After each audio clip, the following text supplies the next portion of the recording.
already know it's your boy Nick Mo with the flow. 8:28. It's time to go. I got the stuff flowing in the background. Now I'm ready to go ahead and start now. I don't know. Let's start, man. Cut off the music. Cut off the damn music. What's going on, everybody?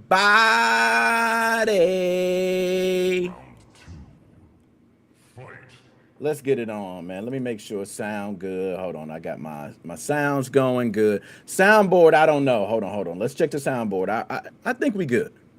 All right, I just want to make sure that we don't play no crazy sound and I got to stop it. All right, let's see.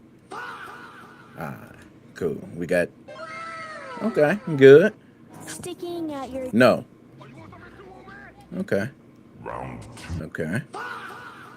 All right, okay. So we good enough with sounds. Yo, what's popping, y'all? What's going on? Talk to me in the chat, man. Burn the damn chat up. We hot. It's a late night, man. Matter of fact, y'all playing with me, man. Let me go ahead. What's this? I don't know. That's grandma. Hey, I don't want to make that. Let's see. Ooh, that might put a little hell on the boy chest. Yeah. All right. This going to put a little hell on the boy chest. Tanya, what's going on, Tanya? We got one hell of a show. We're going to get right into it. We're just going to go ahead and start the show off right. Burn up the chat. Share it out. You know what we do here. And you ain't had the flu here. We got it going on, y'all. Bye, y'all. Here we go. Tanya, what's popping? Here we go. I got to take it, man. It's a little bit. I ain't gonna lie. I'm capping. Woo! Oh, Lord. What's going on? 7/26/2026. You could be anywhere else in the world and you're here with your boy, Dap Me Up, Harry Knuckles, and it's all. Round 2. Fight. You know what time it is. It is time for NickMoses05 Gaming Podcast, the hottest, fastest growing gaming podcast around. If you don't believe me, check out the content across all socials. We live everywhere right now. We on TikTok, Facebook, where my YouTubers at, where my Twitch squad at. You know the Sunday podcast is a big one, so I don't even want to hold you up. I appreciate that, Tanya. Appreciate that. You know what I mean? That's the least we could do. I'm out here working, right? But nonetheless, I want to get straight into the show. Before we get into the show, I just want to let everybody know, for those who do not know, we will be at, I don't want to get it wrong, Fan Expo Chicago from August 14th to the 16th. If you're going to be at Fan Expo Chicago, you could be there with NickMoses05 Gaming Podcast. We really appreciate it, Fan Expo Chicago. Thank you from the bottom of our hearts, man. We're honored to go and be able to be there. The next thing is Michigan Retro Game Expo. We're going to be there, and I think that's August 29th, right? We honor for that. Nonetheless, let's get to the damn show. Yeah, y'all know what time it is. This is the time for the show. Now, I'm going to try this, see if I can do it without headset. See, the one thing I don't like about this is I don't know if stuff is really going on right now. You know what I'm saying? Like, I can't really hear what's going on, so nah. I can't do it. I could, but you know what? I got the sound thing here. I can see it. If the sound ever goes off, let me know if anybody would sound or nah, I can't do it. I got to have a perfect show. For those who do not know, I am the producer. I am the writer. I am the graphic artist. Okay, I'm the videographer. I'm the director. I am. No, for real. I'm not joking. I got to lay down everything. All right, GM bros, we got you. We got you. I hope that's like Good Morning Bros or something, not no wild stuff. What's going on? But nonetheless, this is Gaming Gone Wild. We talk about video game crimes that have happened recently. Y'all know what we do. We bring up a video, show y'all what's happening, and we break it down. And we have some of the hottest stuff floating around the web right now, many short clips, and a lot of people have been asking for the long form. And shout out to the podcast, man. The podcast, folks, the audio listeners out there, my truckers, shout out to y'all, man. Showing the love, man. So I got to make sure to get the audio all out there for y'all of what's happening. So nonetheless, let's go ahead and get to the first story of Gaming Gone Wild, and we're going to pull up the video on screen now. Ab, what's going on? Dap me up, Harry Knuckles and all. Good to see you, man. Here's the first video. Should show up on screen. You should be able to see that clearly. All right. Yeah. You read it correctly. A 21-year-old Florida man is accused of helping infect thousands of gaming computers, y'all, stealing hundreds of thousands of dollars in cryptocurrency, and then leading federal investigators directly to himself. Yes. Because apparently nobody explained that Uber Eats deliveries have receipts. Uber Eats deliveries have receipts. Federal agents have arrested Zaire Dontavius Zamarian Wilkins. This is on July 14th after investigators connected him to an alleged malware operation involving games distributed through where else? It's a place that a lot of you know. Steam. I use Steam very often. I thank God didn't fall victim to this, but many others have. According to the federal complaint now, Wilkins and his alleged co-conspirators launched 8 malware-infected games between May 2024 and February of 2026.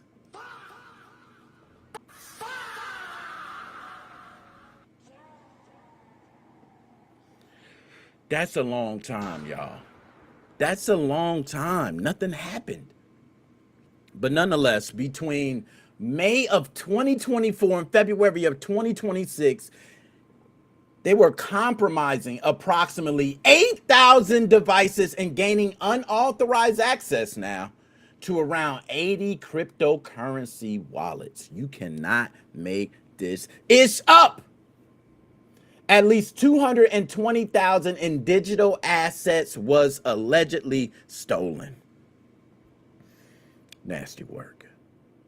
The FBI now has identified games connected to its investigation, including Block Blasters, Chimia, Dashverse, Lampy, Lunara, Pirate Fi, and Tokenova. These were not necessarily games that immediately look broken now, okay? But players could download them, install them, and apparently play them. And they played them normally while malicious software quietly collected data and ran in the background, collected passwords, account information, and data that did provide access to cryptocurrency wallets. I gotta say allegedly. Damn, we gotta be journalists here. The operation was also highly targeted. A lot of people do not know that because the games were promoted through Discord, Telegram, X, LinkedIn, all your favorite platforms. Automated bots were used to identify people with large cryptocurrency holdings and send them messages encouraging them to download the games. Yes, they were targeted. Wilkins is accused of helping finance and market the operation, including, allegedly, spending $10,000 on a remote access Trojan rather than personally developing every single infected game. One of the most disturbing victims out of all of this, for those who do not know, is Rostaland TV, who reportedly lost more than $30,000 that had been raised to help pay for his stage 4 cancer treatment. This is no joke. Yes, Rostaland TV reportedly lost more than $30,000 damn dollars. All from this. And this is for stage 4 cancer treatment. This is not an imaginary number either, y'all. Like, this is for real. It was sitting in a digital wallet. It's real money donated by real people to help fight for a real cause.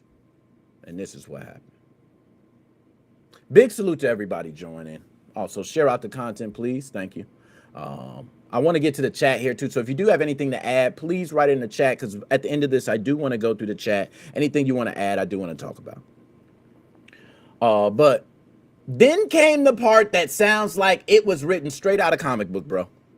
Investigators trace cryptocurrency connected to Wilkins to more than 150 gift card purchases. Yes, 150.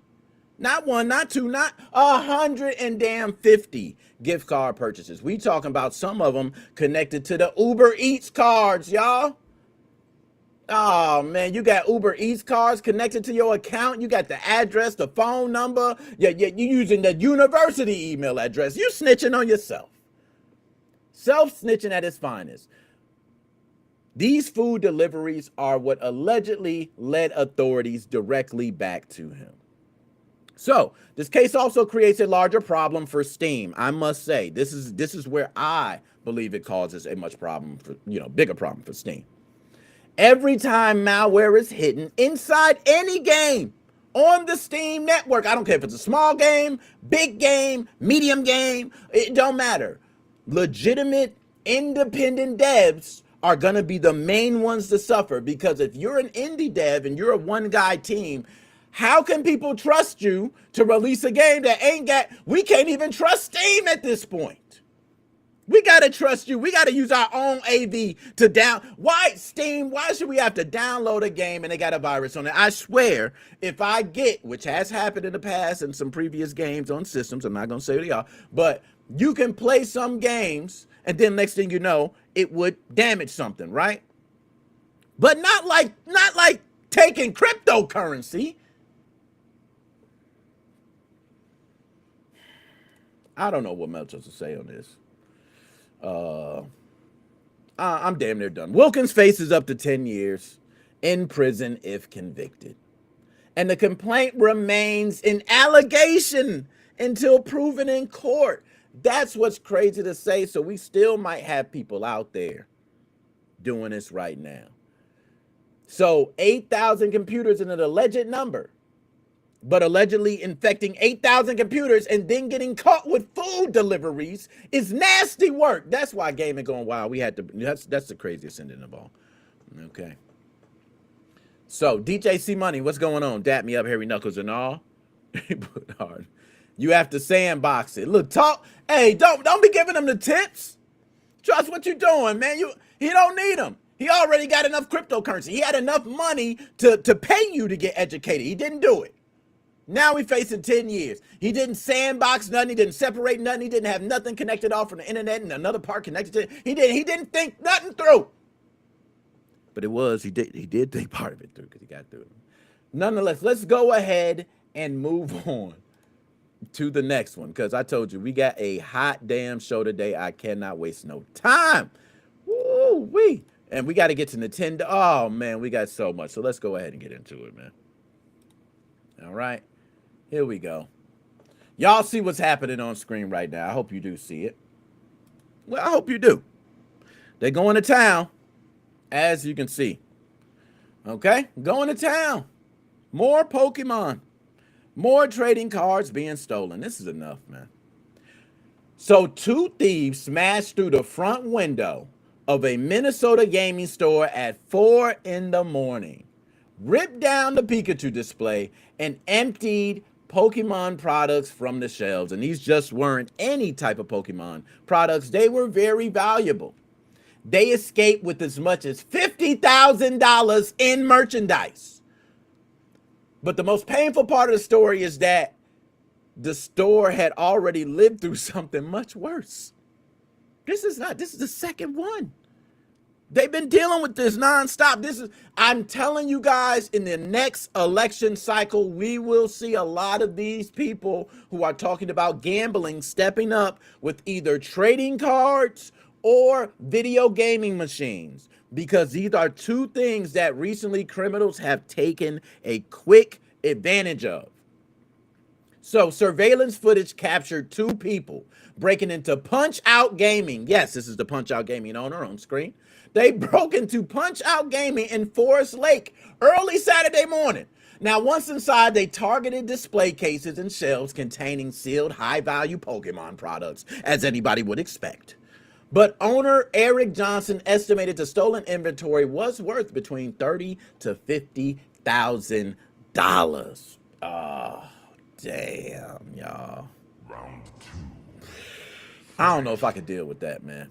The store remained open, believe it or not, afterward. I don't know how the hell you know that is dedication to the most. So big salute to you for that, because I don't got the guts. After that happened, we are shutting down. All right. They were still operating behind a boarded up window while the employees was cleaning up and restocking whatever they could. They just kept working. So big salute to the employees, man. I gotta say, I ain't got it in me. So big kudos y'all. You're like, I either need revenge or something. But when people hear insurance, they assume business will simply receive a check, right? Y'all hearing, oh, the insurance is going to take care of that. They're going to get a check. Let me tell y'all, that is not how collectibles work. So let me explain to y'all how collectibles work. Insurance may reimburse the original invoice price, but not necessarily what the product is worth today. Do y'all hear me? So imagine the product is worth $50,000 today, but insurance has it covered for 10. That's what happens. So a sealed Pokemon product purchased for $100 could now sell for $500, but the business could only receive the 100. Just think of that. You got a card, it's $100. It can sell for $500. You like, bro, here, man, I'm gonna make extra $400 on this card. Yes. It gets stolen, and then insurance only gives you the $100. You don't even got the card no more. So even receiving the money does not guarantee the store cannot, they can find another copy. You can give them as much money as you want to. You don't know if they're going to find another copy. Rare cards a lot of times and discontinued sealed products cannot always be reordered from a distributor. Let's get that straight. Once they've stolen, years of appreciation, inventory building, all that love and everything you grab, the moments and all that, the future revenue that you dream of will disappear in a matter of minutes. That's why you find people getting safety deposit boxes and putting very expensive cards in there. So, Punch-Out Gaming understands better than almost anyone because they've been through scarier incidents. This dude he's more of a thug than me, okay? Because he stayed and hey, we gonna keep working. You're crazy. I gotta get revenge. Hey, let's do it. Let's go out. Let's get him. But in February of 2022, burglars entered the vacant business next door. They cut through the damn drywall and crawled directly into the store's storage area. Now, Eric Johnson estimated the sales value of stolen Pokemon merchandise. That crime, that time, was $250,000 of merchandise stolen. I repeat, they went next door, cut through the damn drywall. They cut through the drywall and went into the storage area and stole $250,000 of merchandise. That is crazy. Now, criminal charges later identified the original cost was roughly $145,000, but we talked about the estimated cost. And more than 2,800 packs and other Pokemon products were taken. All right? Suspects from that case were eventually caught. Thank Lord. Whew. Whew.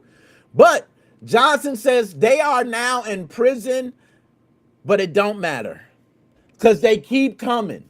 Even though the store has upgraded its security following the incident. 4 years later, here come another group, okay? And they decide to smash the front window and grab whatever they can carry. They also reportedly, at least reportedly, had a third card or gaming store hit in the Twin Cities in the past month. I ain't gonna push some buttons. Let's stop. This is too much. This is just too much. We believe the actual number may be closer to 4 or 5. Like we are underestimating these numbers. Authorities have not announced whether the burglaries are connected. No suspects have been publicly identified in the latest case, but this is just to give you an example what happens. They're even considering more security, overnight protection, possibly a guard dog. Like they're thinking of everything. But a neighborhood gaming store may need to be actually sleeping inside the store to keep it safe. Sorry to say. Let's go ahead and move on to the next story. That's sad, man. That's real sad. Like I told you, we got a hot show today. We got to get straight into it. You thought we were done. Nope, more. Shane, what's going on? All the way from Melbourne, Australia. Dap me up, Harry Knuckles and all. For those who do not know, this is my dog, man. Shane, when you come to the States, we're going to kick it, man. All right? And people don't know. I have a lot of different people I know from many different countries. I got my passport. Man, I'm nationwide Nick. Don't they know? Nationwide Nick been a thing, man. But anyways, let's go ahead and get into it. Pokemon cards have apparently become so valuable that criminals are now dressing up like some damn construction workers on a GTA mission and kicking through gaming store doors and fleeing with boxes of cardboard worth more than some people damn cars. I repeat, worth more than some people cars. Two thieves broke into Mind Game store in Mooney Ponds, Australia. This was at approximately 3 in the morning on Monday.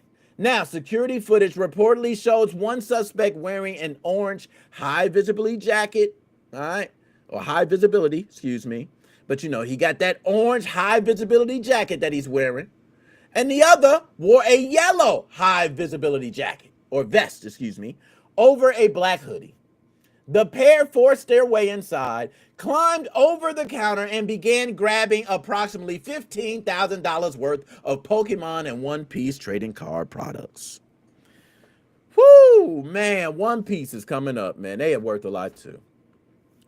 Unfortunately for the suspects, Suddenly was apparently not included in their criminal strategy. As you can see, they're bumping around and jumping and falling and stumbling, and they're doing a lot of different things. They got the ass crack showing. It's a lot of things going on. They just were really stumbling all over the place. Mind Games employee and former Lego Masters contestant Jordan Hocken posted the surveillance footage online and nicknamed the pair Twiddledee and Twiddledum. Well done. Which way did he go, George? Like, you know, you get that type of feeling from him, huh? But one suspect reportedly exposed part of his face, removed his hood, and knocked merchandise onto the floor while attempting to gather it. The other pulled a camera from the wall while reportedly giving viewers a clear look at his bald spot and more of his ass cheeks. His backside will be appropriate. Than any detective should ever have to see. Like, we should not have to see that. Now, Shane, that's about 30 minutes from my home. Shane is my dog from Melbourne, Australia. Shane, I did not know that. We just cover these stories, man. 30 minutes. You see what's happening, Shane. It's happening all over. This is not just happening over by you, Shane. It's happening around the corner for me. It's happening around the corner to a lot of us all over the world. These are easy targets for criminals. It's easy. Now, the pair eventually loaded the stolen merchandise into a large black box and escaped, believe it or not, in a dark blue mini hatch.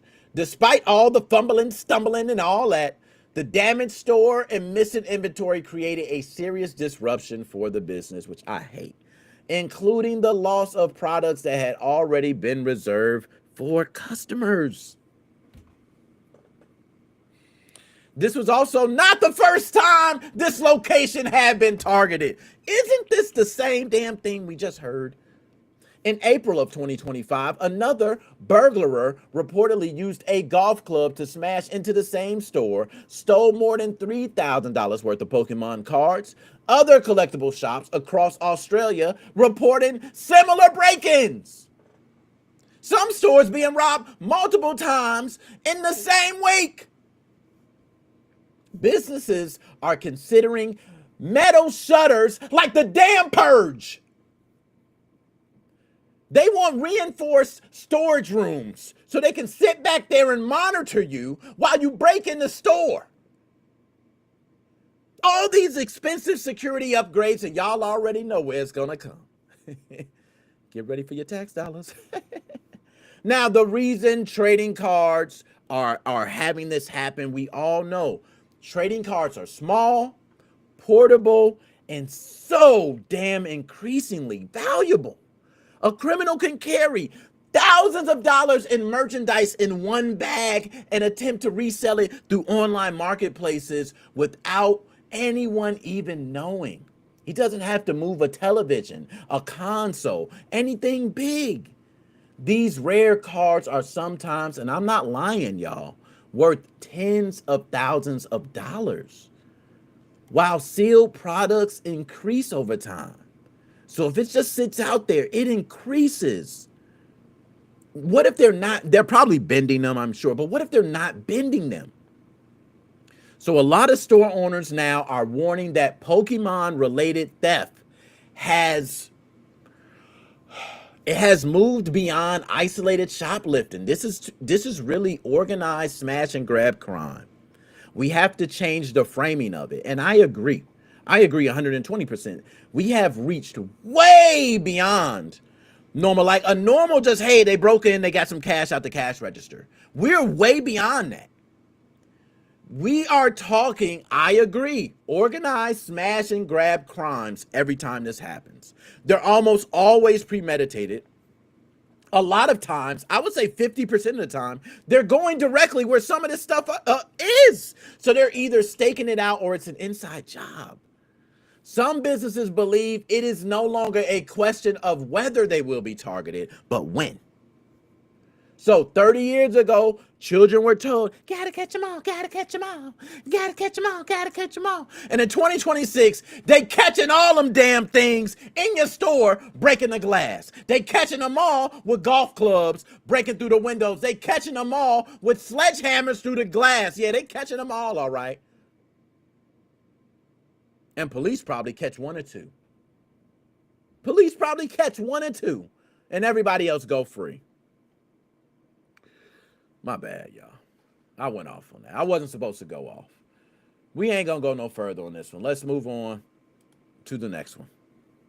I told you this is great. I told you we got a hot show. We got to go through it. We got a lot of stuff to go through, man. That was just so crazy. I just vented a little too much. This one, I want everybody to take a close look at this gentleman. Yeah. Yep. You got it right. Everybody, you are not mistaken. This is West Virginia's state lawmaker and public school teacher, David Elliott Pritt. For those who do not know, he is facing a federal charge after investigators allege that he used Roblox and Snapchat to develop I gotta watch my wording on this. He used Roblox and Snapchat to develop an intimate relationship with an underage student.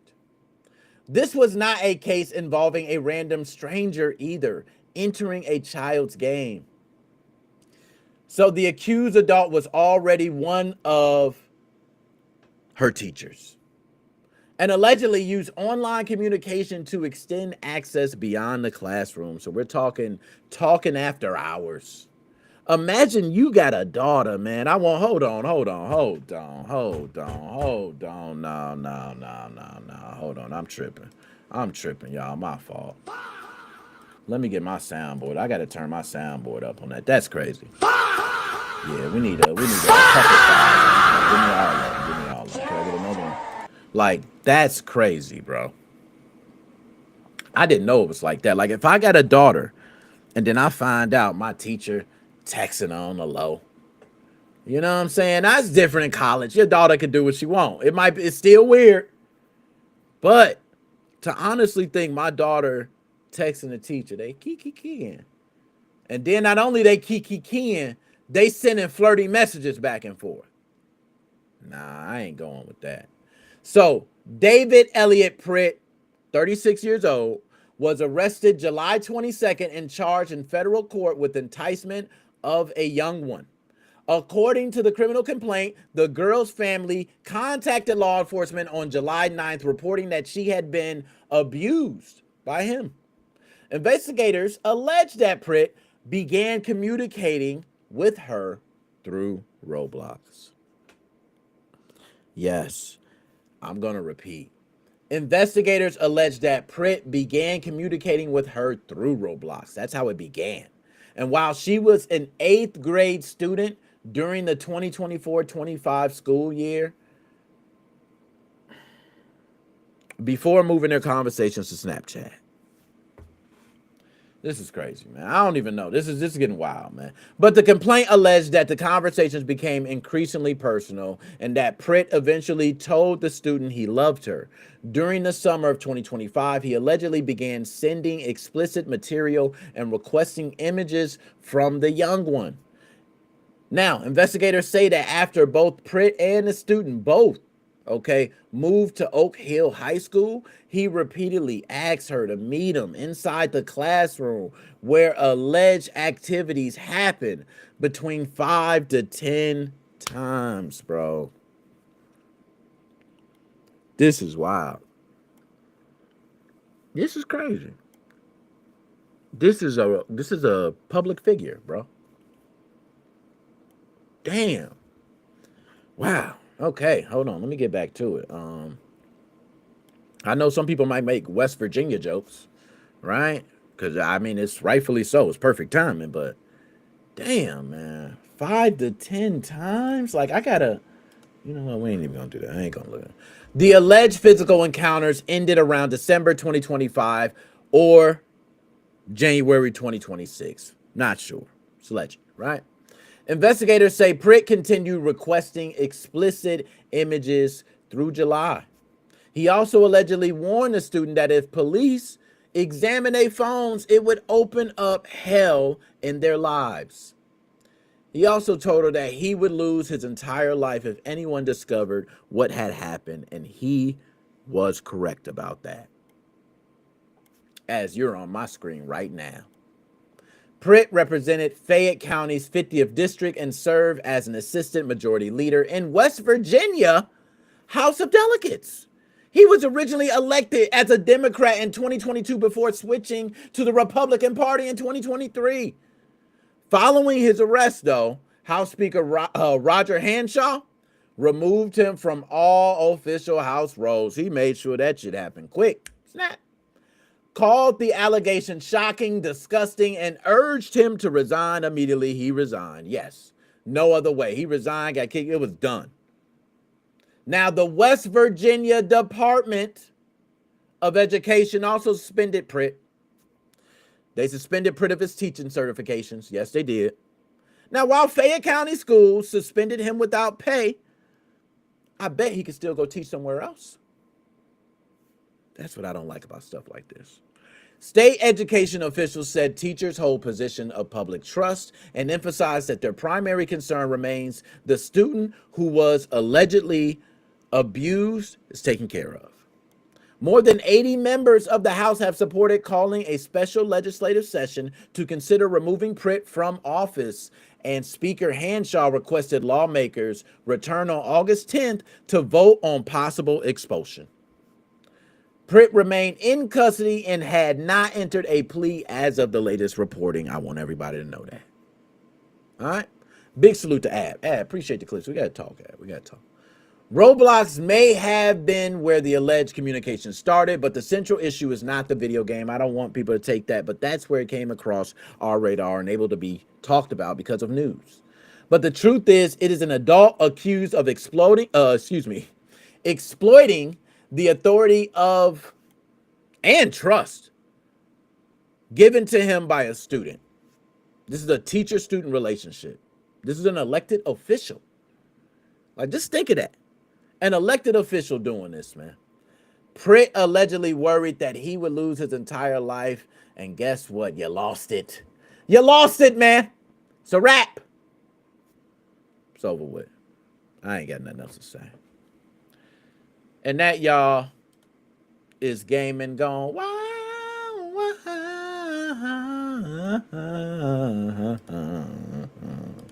Let's get to it. On to the next topic. Now it should work. Oh, my Stream Deck ain't going. Okay, I'll do it myself. I mean, I guess so. Stream Deck ain't working. Come on, Stream Deck. You got to work with me. It's partially working. Partially working. So, y'all, Nintendo has delivered one of the coldest messages a gaming company can send to its customers. Nintendo is something else, y'all. Nintendo said, you paid the price we demanded. You received the product. And whatever happens afterward is none of your business. You shut the hell up. You deal with it. We gonna get ours. You figure out how to get yours. Okay? So, Nintendo delivered that message. I'm talking about that's a cold message, man. That's pretty much what they said. I'm gonna just go ahead. They pretty much said, you paid the price we demanded, so oh well. Now, what are we talking about? Let's go ahead and break it down. I want to break it down good. So, what I spoke about is essentially Nintendo's response to a proposed class action lawsuit filed by customers seeking part of any tariff refund the company receives from the government, right? And that's the United States government that we're talking about specifically, for those who get it correct.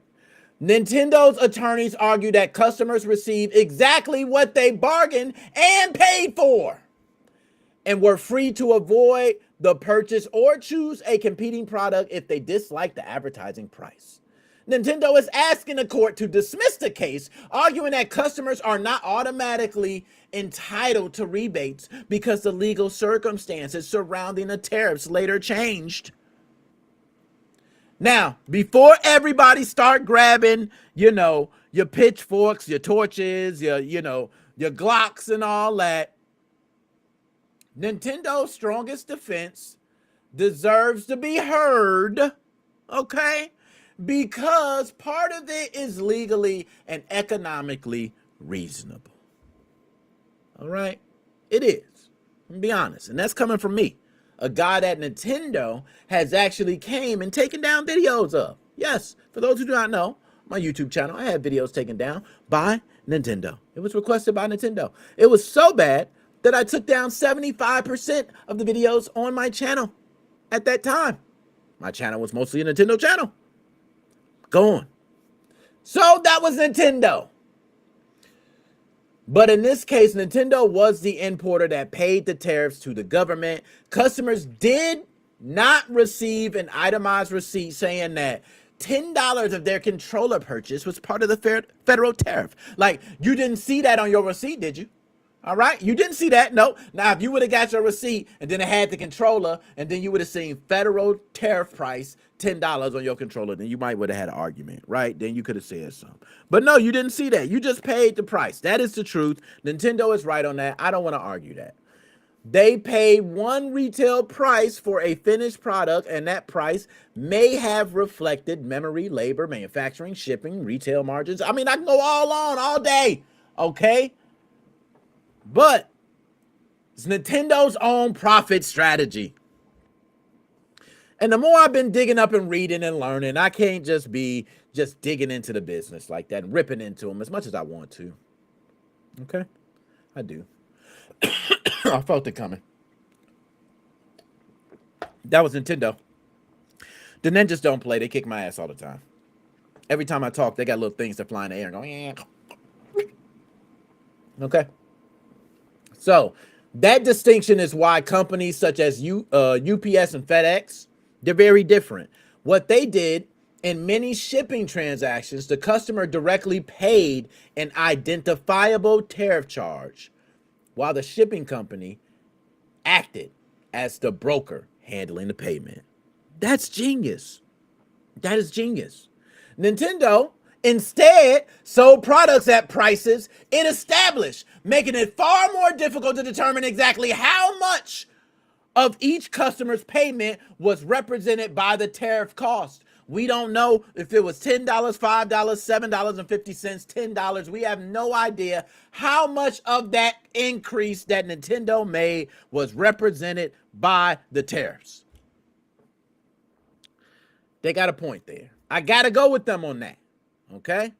Nintendo also did not simply raise every price by the exact amount of every tariff. In April, and that's April 2025, so let me state that. April of 2025, it maintained the Switch 2's console announced price of $449.99, okay, while increasing the accessories because of changing market conditions. And Nintendo, you think you slick. Matter of fact, hold on. Nintendo, you ain't slick with the changing market conditions. That was your way to not say tariffs. Nintendo is I'm not going to lie. Nintendo got some of the smartest damn lawyers and some of the smartest people working there. They do. Like, the way they think ahead and they frame wording and stuff. Yo, they literally said market conditions. It was the tariffs. But later that year, it adjusted prices for the original Switch family and additional products using similarly broad language. Nintendo now says the tariffs were only one factor. Alongside memory, labor, and shipping expenses. Look how Nintendo do you. So Nintendo don't want to give you no money. All right? They ain't really saying they don't want to give you no money. They're saying they're not legally obligated to give you no money. See the wording? So, there is also a real argument that the tariffs damage Nintendo even if customers absorb some of the higher costs. There is actually an argument there. But the increasing price that you made of your console, or I'll just say your accessories, did not reduce sales. It can, but it didn't. But they got a point. Increasing the price could have cost them some sales. They can argue that. Fewer consoles in people's homes can mean fewer games, right? Subscriptions, accessories, yada, yada, yada. But a government refund may compensate Nintendo for money it directly paid without fully reporting lost sales. Disrupted planning. How about reduced demand? The strongest version of Nintendo's case and is pretending that argument does not exist would make this whole discussion dishonest. But it's time to plant the flag, y'all. Nintendo may have the best legitimate legal defense in this case, and its attitude towards its customers is indefensible. And I think this is going to pave the way. Sony's going to do it next. Guess who's going to do it after Sony? Microsoft's going to do it next. They all going to do it, and you all are going to face it. Mark my words. I'm the one to say it here first. I'm going to say it here first. You know, when cost goes up of anything, corporations immediately explain the prices through some bullshit wording. And Nintendo said market conditions.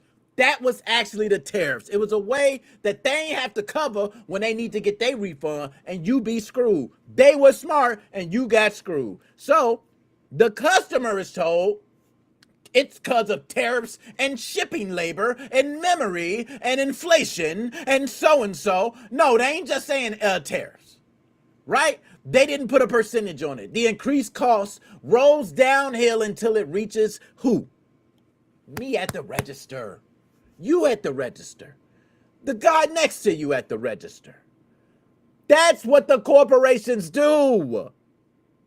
So when one of those costs is later reversed and the corporation receives money, okay, the relationship ends at the cash register. Suddenly, the price had nothing to do with the company's expenses. Suddenly, the customer merely agreed to a number and received a plastic box. He surrendered every right to question where that number came from. You cannot constantly invoke your cost when defending a price increase and then declare those costs are irrelevant when they begin producing refunds. I'm sorry, Nintendo. It's not consistency. That is a corporation changing its philosophy depending on which explanation allows it to keep the money. Flat out. Supreme Court did rule 6-3 on February 20th that the International Emergency Economic Powers Act did not authorize the president to impose the sweeping tariffs at issue. So Nintendo subsequently filed its own lawsuit seeking repayment of tariffs it had paid, while consumers filed their case alleging Nintendo could receive a double recovery because of this, after passing at least part of that burden into higher prices. That is true. Now, there is probably at least 8,000 other companies who are also going for these refunds. I will say at time of this recording, Microsoft and PlayStation have not. But I'm telling you right now, this case is going to lead the way for if Microsoft and Sony do it. Consumers may have difficulty proving exactly how much Nintendo passed along. Can you say it's $5? Can you say it's $7? Can you say it's $2? What can you really say? You're going to also struggle to identify every eligible buyer, right? especially when millions of purchases go through Walmart, Target, Best Buy, Amazon, all these different places. Some people don't be, man, come on. You got third-party retailers. A judge may ultimately decide that commercial law does not require Nintendo to reopen completed transactions. Yes. They may say Nintendo don't got to do nothing. It's already completed. It's done. The transaction is over with. It is over for you guys. Which means Nintendo gets a refund. But since you completed the transaction, it's over for you. Legal entitlement and responsible treatment are not the same question. Something can legally be defensible while still revealing exactly how little a company respects the people they support. Supposedly. Just like you say, market, right? Supposedly.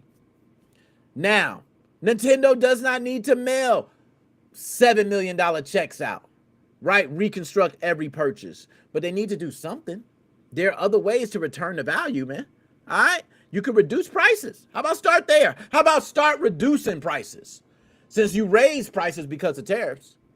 And by the way, we all know for those who do not know, the IEEPA, they just listen to what the president tells them to do, right? It's an economic disaster happening. And during the time of economic disaster, the president can do like all types of economic sanctions, and then they just have to follow. So they just kind of follow through with the tariffs. We all knew they were bogus from the beginning. Everybody said this was going to happen, and companies were literally waiting for this. So it happened.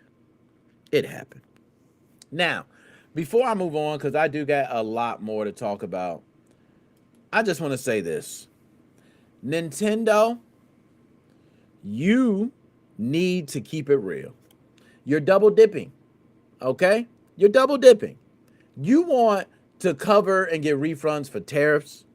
You want to get, and I'm not going to lie, on part of it, I understand, because if you're in Japan and you're shipping some goods here and then they overcharge you like hell, then yeah, I want that money back. But I don't have the right to raise my price. Put that on you. And then I sent it over, right? Like, just think of that. I want y'all to picture that. Just picture me. I'm in Japan right now, okay? And I send over all my shipments of my Nintendo Switch 2 consoles. And they tell me right there, as soon as you get to the border of the States, they say, oh, man, hey, it usually costs you $100 per console extra, right? But now, guess what? It's going to turn into $160 per console extra. And I say, why? And they say, because somebody said they want to increase. But guess what? It ain't going to hold up. You just got to wait. I go back home and I say, yo, I got investors with deadlines. We got to release this. I have to. So then I say, you know what? I want people to get the game. I'm going to raise the price. And you people are going to support me, and you're going to buy the system anyway. And when the tariffs come around, I'm going to find some way to show it back to you. I'm going to watch. I'm going to show some way to pay it back to you. And next thing you know, you pay the extra $60 on that console. You pay it. You pay it. Right? Tariff time come around. I say, yo, who was that, bro? Who's cat? I don't know, dude, man. Yeah, hey, we need our money, man, for all that extra. Yeah, and that extra from that. Yeah, we need all that. Nintendo, you some downright dirty dogs, man. I'm going to keep it real. And they already announced the Switch 2 is going to be increasing from $449 to $500. You know what I'm saying? And that's going to be September 1st. Y'all know what else is happening. You know, and so I ain't going to go too long. We ain't going to go down this long rabbit hole, man. But Nintendo may convince the court that it's safe and it's good and all that. But Nintendo, you're not going to convince me. I'm just going to let people know I love Nintendo and the way it has brought itself up. The history of Nintendo. I love Nintendo, man. But now it seems like a lot of this, you can tell you are flat out saying, screw the customers. Like, I understand when you do it and then... And you know, I'm saying that, but Nintendo is going to say the legal defense that they have the legal right to do it. Right? They have the legal right to do it. The transactions are completed. Nintendo did not put any percentage on how much the tariffs. Who knows if tariffs were even the reason they raised the cost? Damn, Nintendo nasty with it, man. Hey, Nintendo slick with it, bro. Nintendo slick with it. That's all I gotta say. They real slick, man. Let's go ahead. I gotta move on to the next one, man. I got a hell of a show. I got too much to go through. All right, we're gonna try to run through these pretty quick because I got, oh damn. Oh, this is another good one. Another good one. Y'all, gamers are getting angry as hell at Xbox because they are, and I repeat, gamers are mad as hell at Xbox because they are testing advertisements in cloud gaming. Yes, they are. They're testing advertisements in cloud gaming. And I believe many people are getting angry at the wrong part of the story. I don't even think it should be that. Let me just go ahead and give you the news first and give my part. Xbox is testing a free advertising supported way for Xbox insiders to stream selected games they already own. Players do not need a Game Pass subscription for this option, all right?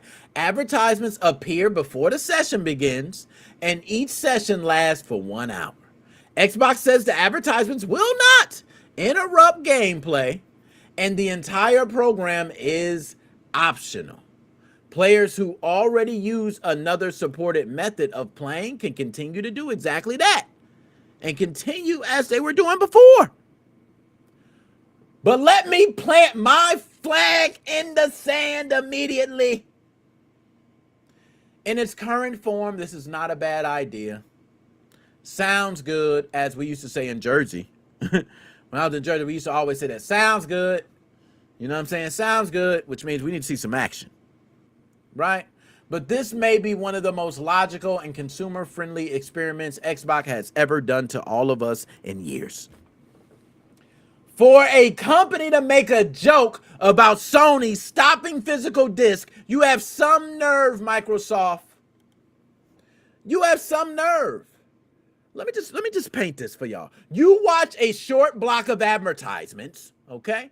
And in exchange, Microsoft provides the hardware, servers, electricity, bandwidth, technology required to stream the game to a device you already own.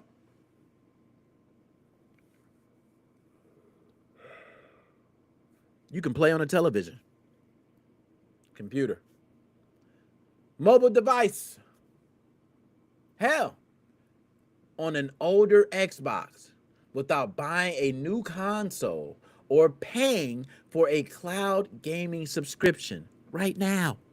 You could do that right now. Yeah, right now.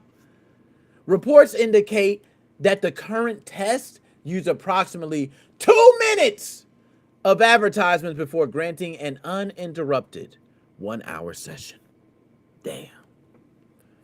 Now, I know what some people might think. It's cool. But no, this has got to be some dystopian nightmare, bro. This has got to be something. Like this is that is a voluntary exchange. Like, is people really doing that? I need to know. I need to talk to people. Like, are people really doing that?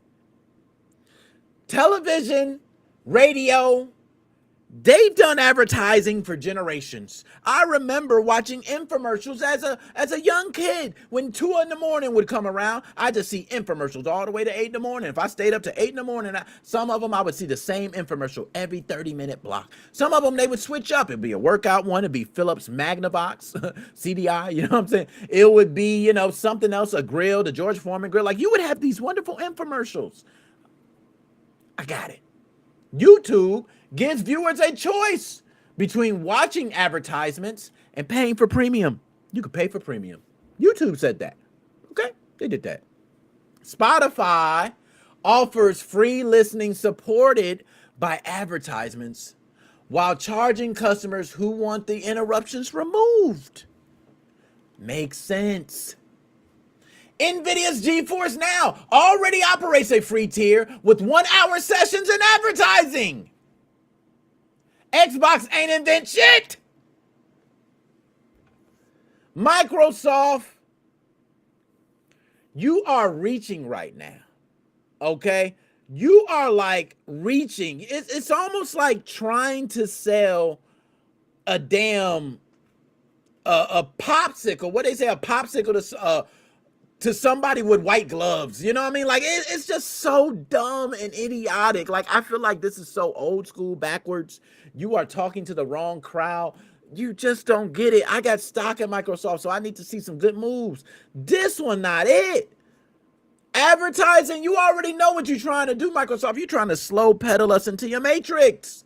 You've been doing it for years. Before you know it, I'm going to be playing the game and a damn pop-out's going to come and I'm going to see an advertisement while I'm playing the game and you're going to say, you can play the game free. But I'm getting ads on a console, bro, like that I actually own.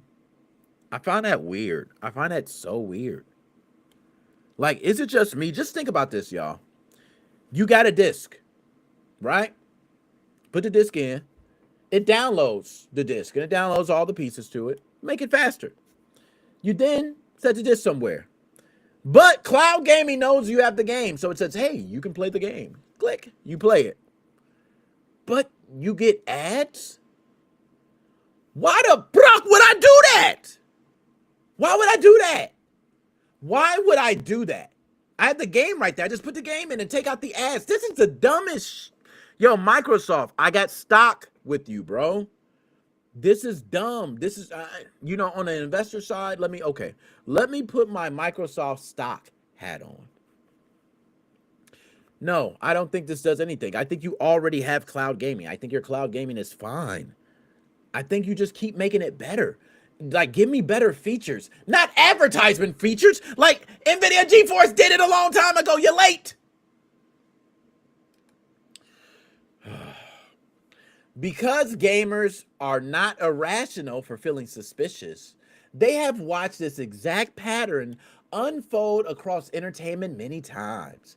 Company introduces advertisement-free option. Advertisement becomes normalized. Paid service comes, which increases price. A service gets a cheaper paid tier. And then you go, oh, that cheaper paid tier looks so good. Oh my goodness. The original ad-free had this, but I'd rather get the cheaper paid tier. And y'all, you are being manipulated by Microsoft, and you do not know.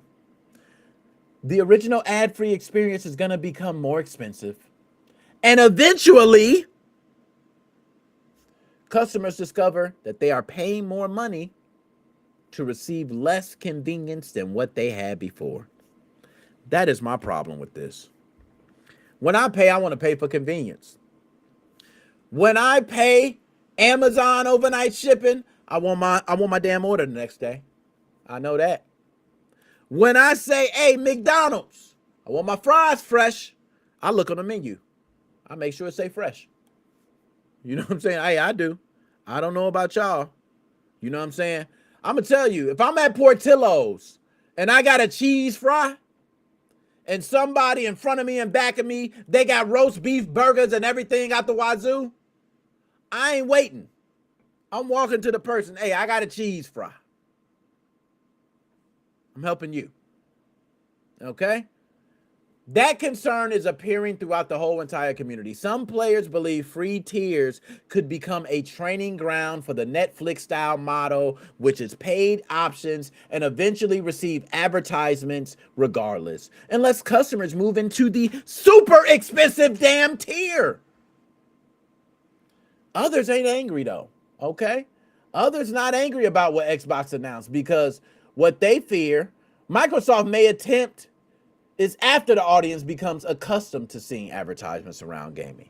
That fear is understandable, but I will not condemn a current consumer benefit because of a future violation that has not happened yet. Hell no. We cannot demand that companies provide more affordable access and then attack them when they test an optional method. Like, no, we can't do that. Okay, Microsoft is offering players an additional choice without removing the existing choices. Somebody who cannot afford a new console or another monthly subscription may be able to access a game through a television, laptop, or older Xbox by watching 2 minutes of ads. That is where it works. That is where it fits. That is where it needs to stay. Nowhere else. We don't need to see it anywhere else. You don't even need to try to bring it anywhere else. You need to leave this to a select few. You need to just say, hey, I just want to, I'm broke as hell. I cannot get it. And I understand times is rough, man. It's inflation going on. You ain't got it. You ain't got it. Hit it. Boom. I want that free. I just want to play games for an hour or two. Because that gets the job done for some people. If you play a fighting game for 1 or 2 hours, that's a fix. Every night, play a different game for 1 or 2 hours. You ain't got to pay for no Xbox Live. Yo, now that I thought about that, that is a genius thing. If you're a gamer that does not game for a long period of time, is this a good model for you? Right? Because then, let's say you game for 1 hour at a time. Every night. You're not a person that wants to spend a lot of time on any game. You could technically watch 2 minutes. Right? Let's just say they got a wide variety of games. You then pick a game, you get to play it for an hour. And then that's it. And you could do that every night with any game. That would be a genius idea. I ain't gonna lie. You know what I'm saying? Oh, my dog, Devon, get the table. My dog dabbed me up, hairy knuckles and all, man. What's popping? You know what I'm saying? I don't want to go on too much with this because we got to move on to the next one. Cloud gaming can also allow Xbox One owners to access newer games, y'all. So we want to give it up for cloud gaming. It can, all these people with older hardware and different things can access it. And specifically, people who have, let's just say, difficult to find consoles, right? Sometimes they're just expensive, difficult to find, and you're just looking for the certain one. You got certain things that can hold you over. I'll give you that. This will hold you over for a little bit. You know what I mean? But that's about it. I ain't got nothing else good about this. I hate everything about it. This is an experiment to brainwash you. I'm telling you all now, Microsoft is slowly going to roll into a Netflix style. You are going to start having ads on your games. Y'all, don't be surprised if you playing GTA 6 and in the middle of one of your missions, your screen go to a little pop-out square and you see an advertisement come on the side and it's talking about some video game related, right? Something that you like. Oh, the new gaming chair, so-and-so, blah, blah, blah, blah, blah. And if you don't hurry up and hit the button to exit out, you'll be in the middle of your mission and lose. And you're going to be so mad, you're going to be so pissed that you lose the mission that you're going to pay for the most expensive tier. Hey, better yet, they're going to make the advertisement come up during the boss. Why not? Right? That's how it starts, man. Don't fall for the funk. Don't fall for the funk. Let's go ahead and move on. I ain't gonna hold too much. Xbox advertisements. They should create value. With 2 minutes of advertisements, I don't know. But I hope they provide value. And time will tell. But I think Xbox is going to be a failed experiment. And that's me saying it up front. And I got Microsoft stock. Matter of fact, if y'all don't believe me, I'll log it. Hold on. I haven't checked Microsoft stock in a long time, bro. You know what I'm saying? So let me just make sure my stock's still good. Like, I be talking shit. I got Microsoft stock, and then I go in there, and I'm like, somebody done hit me up or something. You know what I'm saying? Like, you can't be talking all that smack, and then, hold on, where my financial at? Where my financial at? Don't play with it. Okay, I was about to go off. No, I didn't. Yo, I don't got it on here? No, you playing. Oh, no, my new phone, I do not got it. Okay, for those who don't know, you need to get your, stocking apps. You know what I'm saying? I ain't got my stocking app on here. I'm glad I found it, though. You know what I'm saying? Because now I can go ahead and download it and good. Yeah, I don't got it. Cool. So, let's go ahead and move on to the next one, man. And this one I couldn't wait for, but I could because I was a little hungry. I ain't want to jump the gun. Y'all know what time it is. This is Dude, I Got the Munchies. This is a segment, y'all, where we talk about some of the most... Hold on, I almost ran. Damn, let me cut that off. But this is a segment where we talk about some of the most newest viral foods out. I got my inner fat boy going all the time. For those who do not know, I love to try new things. So the inner fat boy be kicking my ass, man. Now, I'm not... what's crazy is I don't know what's happening to my metabolism. You know what I'm saying? I don't know. For those who see me play basketball and y'all seen the live streams, I can eat and hold up, but my fat boy be kicking in. So we got to talk about the latest foods. So without further ado, let's go ahead and talk about our first food of the day for Dude, I got the Munchies. Now I want to see which one I want to pull up. I'll pull up this one. Y'all, I want y'all to take a look at the picture on screen, man. Yes. What the hell? It's the same thing I said. The Simpsons. KFC is going international with 2 collaborations that sound like they were designed out of a damn dream for me. I'm gonna be honest. All right, Spain and Portugal are getting a Simpsons menu featuring the Roski burger. I think that's how you pronounce it. All right. But it puts chicken, bacon, and cheese between 2 pink donuts plus spicy chili bites and a blueberry squishy inspired drink. And meanwhile, Hong Kong, they're getting an Evangeline menu with a purple spicy chicken burger. Damn, what the hell? Yo, this is a lot. Hold on. We got to slow down. We got to slow down, y'all. We got to slow down. McDonald's, what are y'all doing international? I know the whole World Cup just happened, but holy hell, it's so much. I got to take that in. Like, I just seen donuts, chicken, and cheese, chili bites, and hold on. Okay. The Roski burger puts chicken, bacon, and cheese between 2 pink donuts. You get some spicy chili bites and a blueberry squishy inspired drink. And in Hong Kong, they're getting an Evangeline menu with a purple spicy chicken burger, purple sweet potato desserts, and collectible character cards. And this is all through August 31st. Okay, we are once again being forced to watch these countries upgrade their DLC packages on fast food every day. I'm sick of it. Nice job, guys. Nice job. Let's go ahead and move on to the next food. They did well on that one. I can't even hate. They did real good on that one. Let's go ahead and move on. I want y'all to be ready for this one, man. Y'all ready for it. Now, I'm sure you heard about it. I'm sure you've seen it. My wife brought this to me. Now, first of all, I want to go ahead before we get into this one. On the last one, my man Shane said, yuck, on that last one. He wasn't feeling them chicken burgers with the donuts and all that. That was kind of crazy.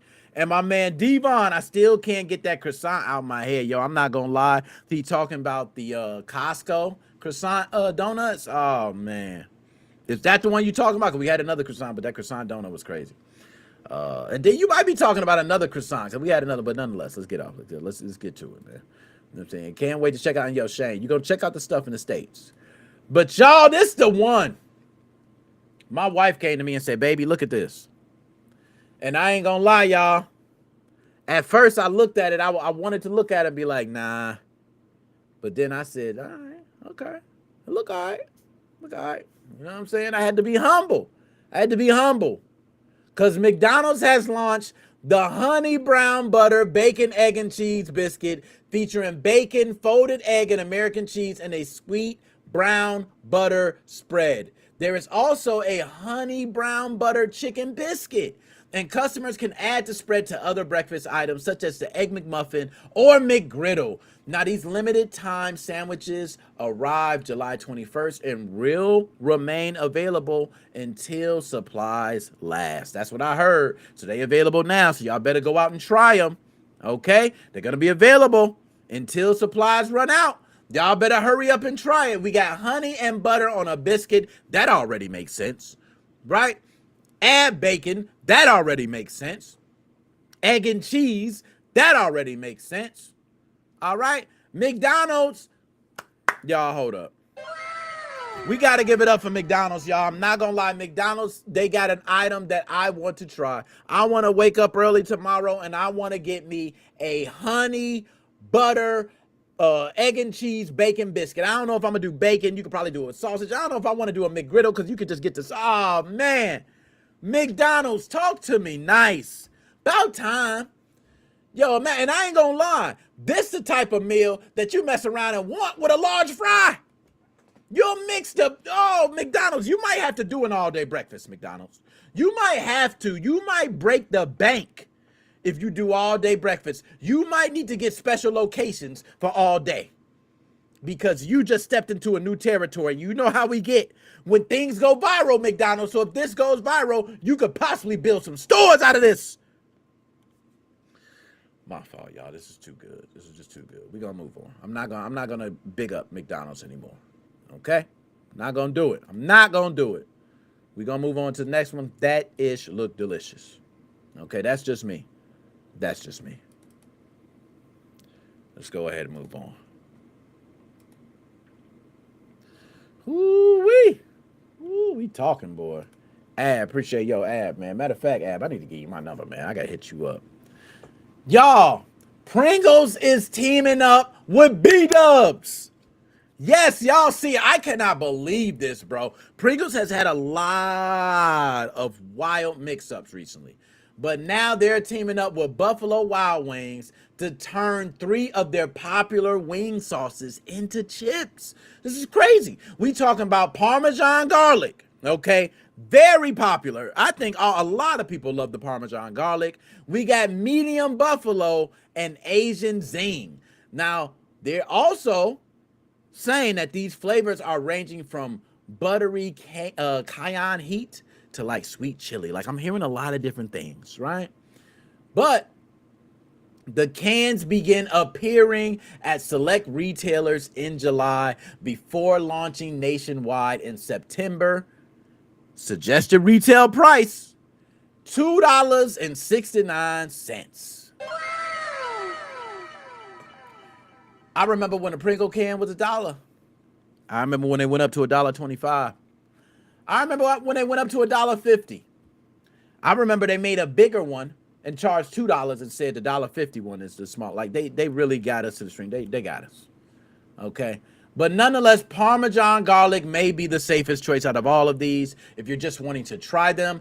But there are many people who love the Asian zing, the medium buffalo. You now get to try these Pringles. I want people to, let me know, what do you think about the Buffalo Wild Wing Pringles? Is this something you're going to try? If you try, hey, more power to you. Let me know. But for me, I'm just going to stick with the Parmesan garlic. I think that'll be good. I think that'll be real good. Okay? So, man, Buffalo Wild Wing, I got to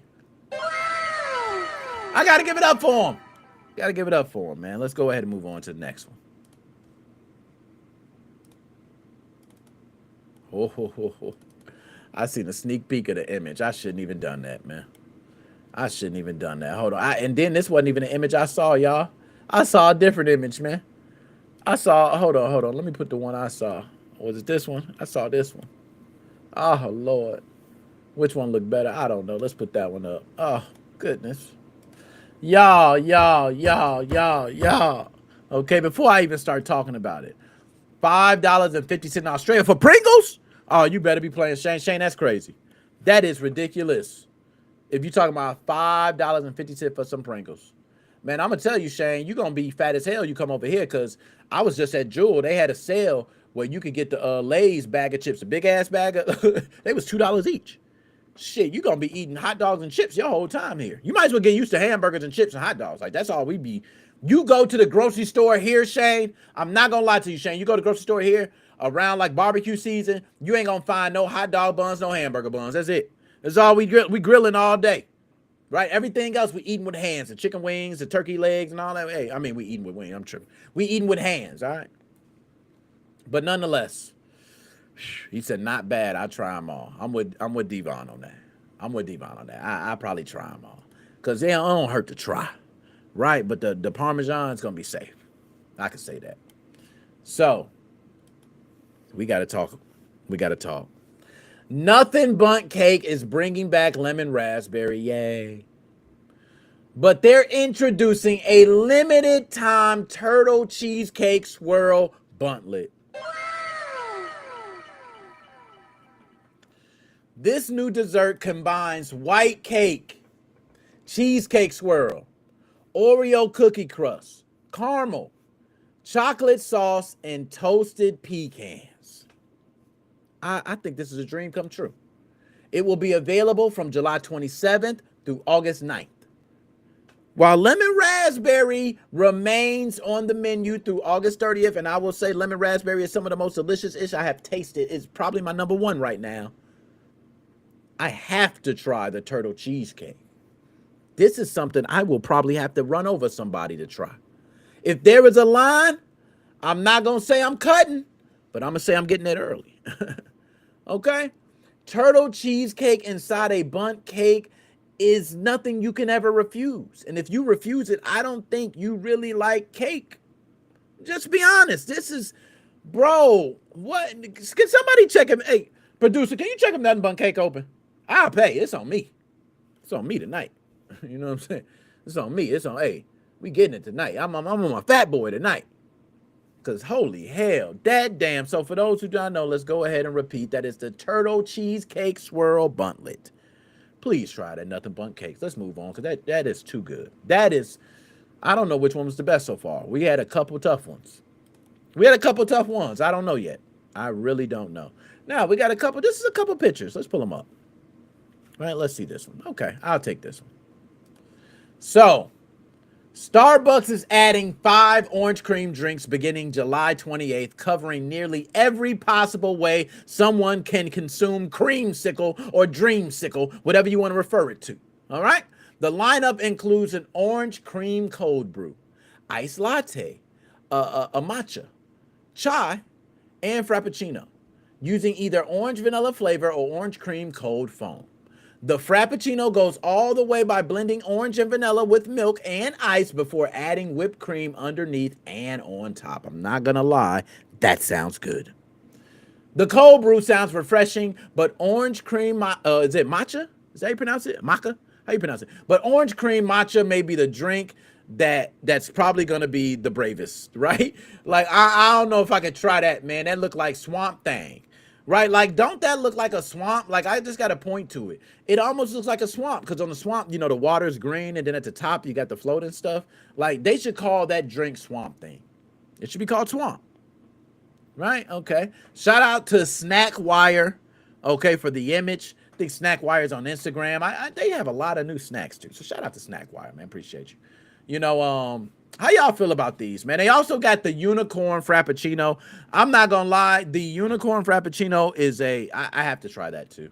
I'm on my fat boy stuff. Now that's through August 15th through the 16th, so don't worry about seeing that anytime soon, it seems like. But I got, hey, you don't know. I don't know. It might be somewhere else. Don't even take my word for it. That's just what the image say. All right, but the unicorn frappuccino will be back. So, price more expensive than a new car. Yo, Shane, I ain't gonna lie to you, man. I ain't gonna lie to you. It's about $7 to $8. You know what I'm saying? You're gonna pay yourself about $7, $8 for that drink. Yeah, about $7, $8. You might come out 10. You might come out 10 with the right drink. You know what I'm saying? It just depends. So them drinks can get expensive. I will say that. Let's go ahead and move on to the next one. Okay, here we go. On to the next. Hold up. Oh, snap. What the hell? So, y'all. This got me choking just looking at it. Whoo! That's some heat. I ain't got nothing in my drink. I need something. Woo! It's hot. Blue Moon is turning its traditional orange garnish into a ghost pepper challenge.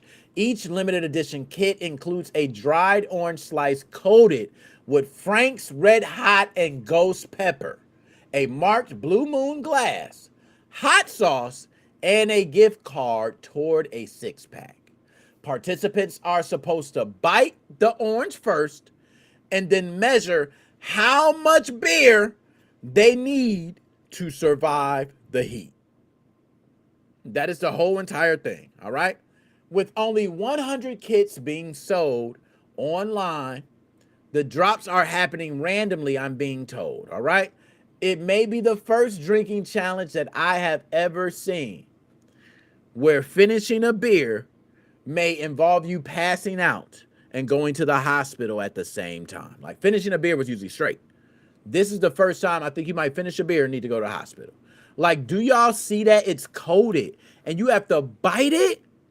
So you telling me you bite it covered? Oh my Lord. Yo, that is going to be the sourest, hottest thing. I want to know right now, who thinks they can handle this? Who thinks they can handle this? Who thinks they can bite that, drink the entire beer, and it's nothing? Who thinks so? I got to know. Because I know I can't. And I'm just going to say it now. I can't. So, without further ado, y'all, That is, dude, I got the munchies.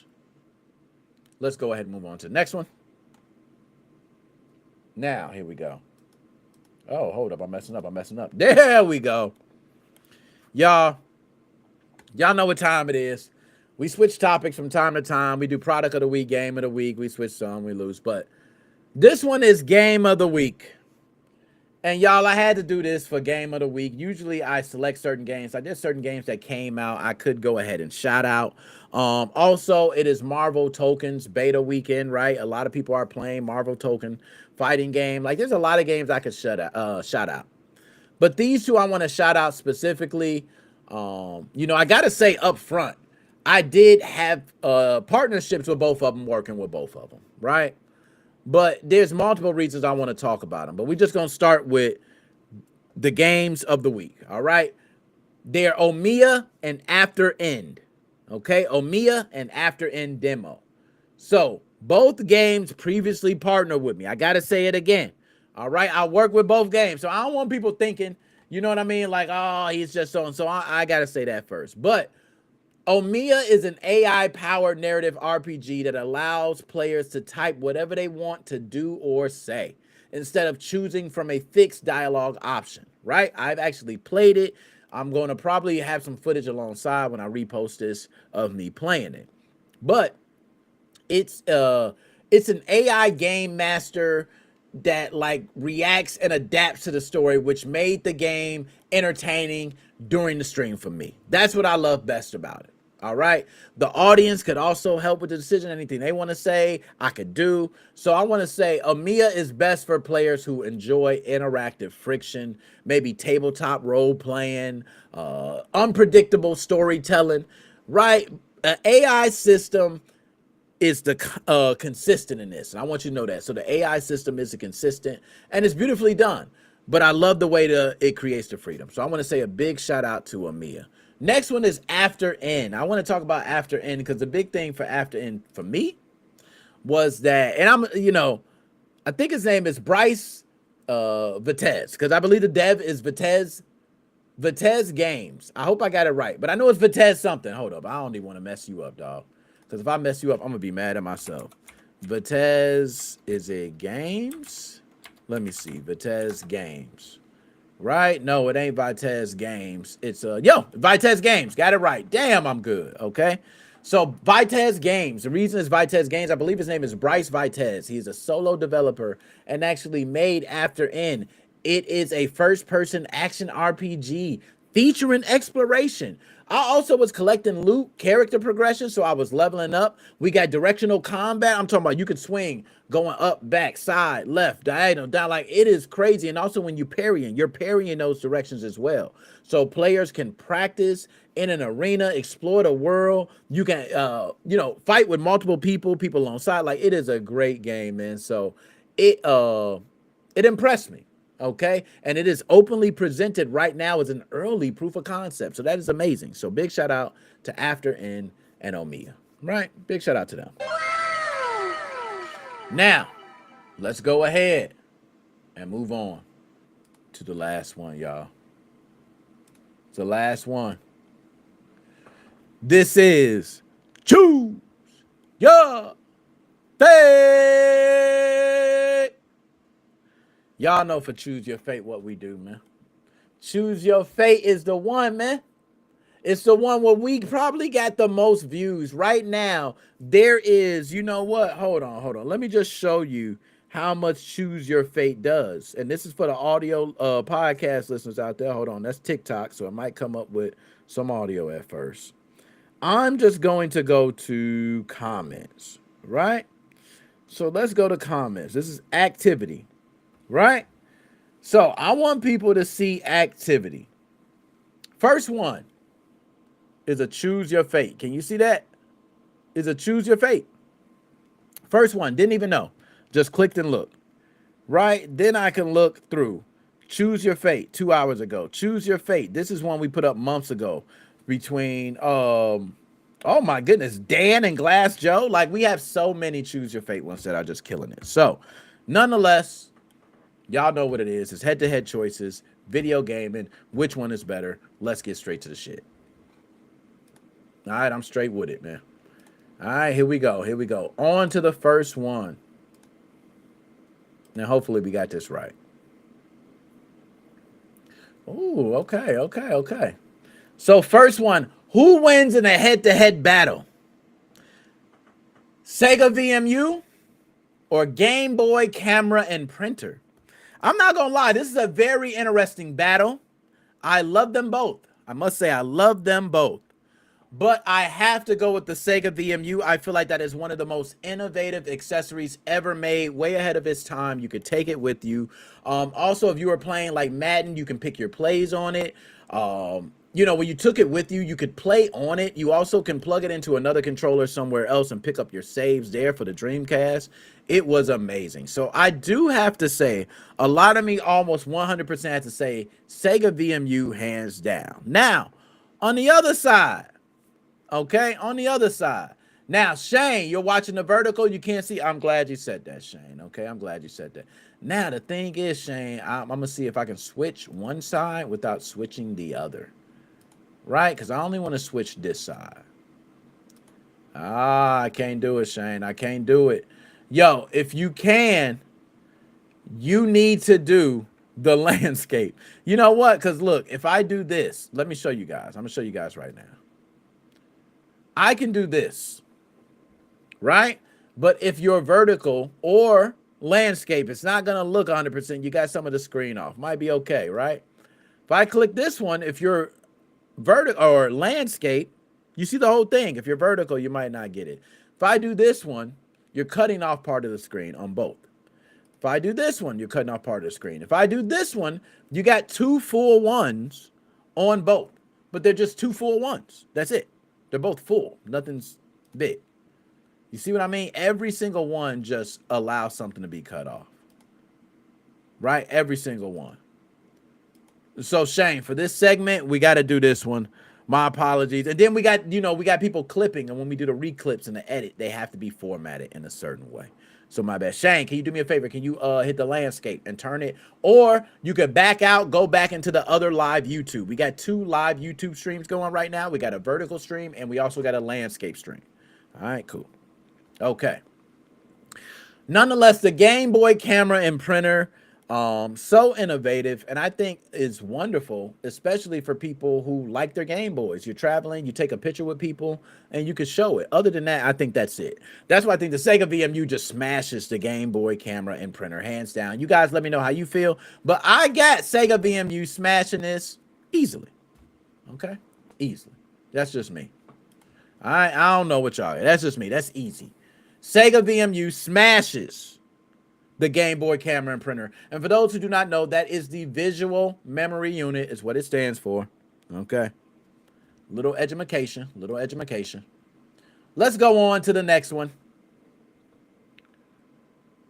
Oh, damn. That's tough. I have never used either one of these. So this is a bad one for me. But which controller wins in a head-to-head battle? The Guitar Hero Les Paul controller or the Steel Battalion controller? I have never used either one.